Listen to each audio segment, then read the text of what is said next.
Monsieur le Président, aujourd'hui, je fais ce débat d'ajournement concernant une question que j'avais posée au ministre de la Sécurité publique sur la radicalisation des jeunes Canadiens à l'islam radical et violente et ce qu'il comptait faire, notamment en termes de prévention.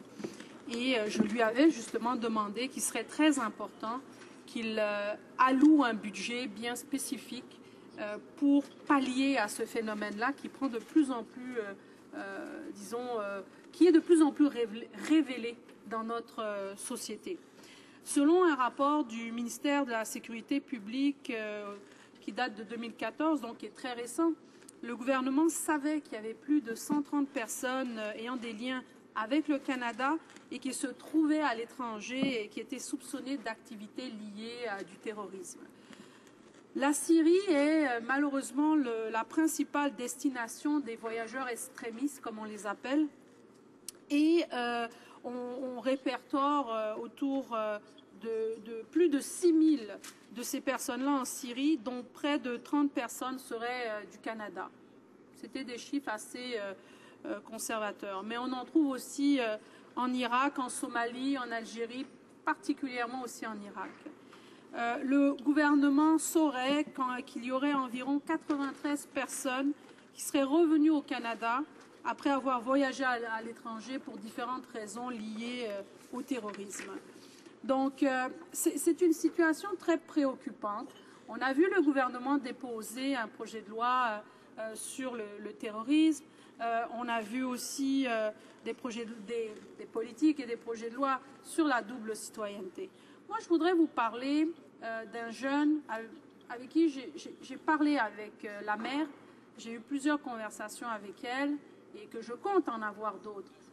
Cette mère, une bonne personne, une Canadienne, son fils, Damien Clermont, 22 ans, qui est né en Nouvelle-Écosse, d'une famille francophone, catholique, d'origine acadienne.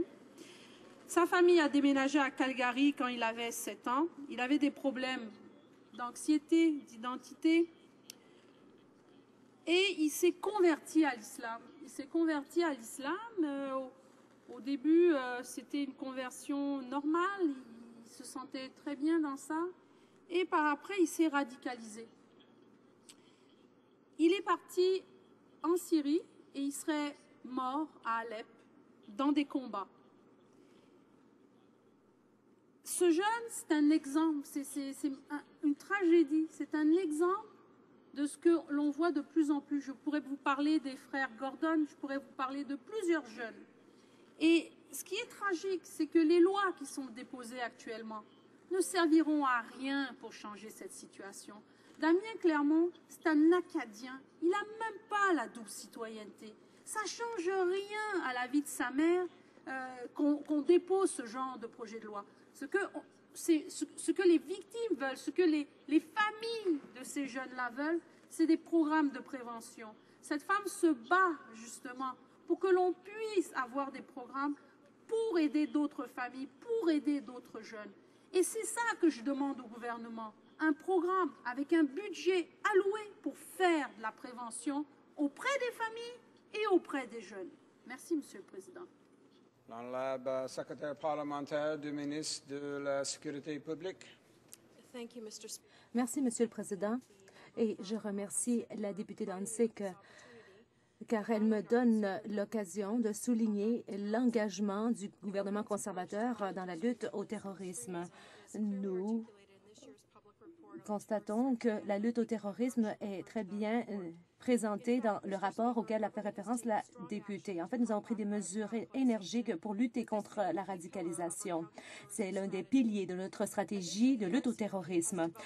La GRC avait mis sur pied un programme de lutte à la radicalisation qui consiste à collaborer avec les organismes d'application de la loi pour empêcher les jeunes d'être recrutés par certains groupes. Les efforts de la GRC complètent notre approche qui vise à déstabiliser ceux qui veulent s'adonner à des activités criminelles. Mais, Monsieur le Président, bien sûr, il s'agit d'une question multidimensionnelle. Nous avons donc un bilan très solide dans le domaine. Nous avons donné aux organismes d'application de la loi de nouveaux outils pour pouvoir surveiller les personnes qui vont à l'étranger, pour s'adonner à des activités terroristes et aussi pour retirer la citoyenneté à ceux qui s'y adonnent. Et, Monsieur le Président, malgré ce que l'opposition dit jour après jour en Chambre, nous avons accru le financement des organismes de sécurité et de renseignement comme le SCRS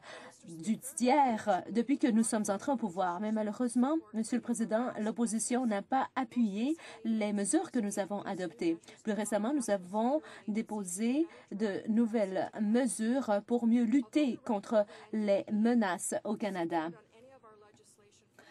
Le NPD n'appuie pas nos mesures pour lutter contre le terrorisme, mais j'espère que la députée va encourager ses nouveaux amis au NPD à adopter une position plus ferme lorsqu'il s'agit de lutter contre le terrorisme et de garder les Canadiens en sécurité.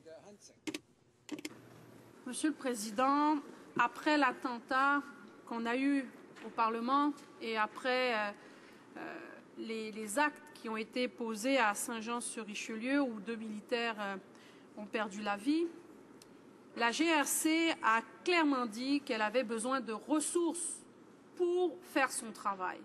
Donc, il faudrait que le gouvernement arrête de se cacher derrière la GRC en disant que la GRC fait déjà de la prévention et que la GRC... Oui, la GRC fait un excellent travail, mais ce n'est pas forcément le rôle de la GRC de faire de la prévention. La GRC peut faire de la prévention, mais la GRC fait de la répression. Il y a des organisations qui, elles, sont dédiées à la prévention, mais ces organisations-là n'ont pas les moyens de travailler, de faire leurs actions. Alors, de la même manière qu'on a pu mettre de l'argent en prévention pour les gangs de rue, il est fondamental, et c'est maintenant qu'on doit le faire. On ne doit pas attendre qu'il y ait d'autres jeunes qui se radicalisent. On doit faire en sorte qu'il y ait des sous qui soient mis dans un budget spécifique pour faire de la prévention auprès des jeunes. Merci, Monsieur le Président. L'honorable secrétaire parlementaire. Merci, Monsieur le Président. Comme je l'ai dit, notre gouvernement conservateur est résolu à s'attaquer au problème de la radicalisation et de la violence. Nous allons continuer de prendre des mesures pour faire en sorte que les Canadiens ne soient pas les victimes de terroristes radicalisés. Voilà pourquoi nous avons adopté en deuxième lecture récemment la loi sur la protection du Canada contre les menaces terroristes, en fait hier. Et aussi, nous avons adopté la loi qui vise à lutter contre le terrorisme et qui peut nous permettre de nous attaquer à ceux qui se rendent à l'étranger pour s'adonner à des activités terroristes. En somme, Monsieur le Président, je remercie la députée d'avoir présenté ce sujet ce soir, mais elle n'a appuyé aucune des mesures que nous avons prises. Peut-être qu'elle devra expliquer cela à ses commettants, en plus de leur expliquer pourquoi elle se joint au NPD.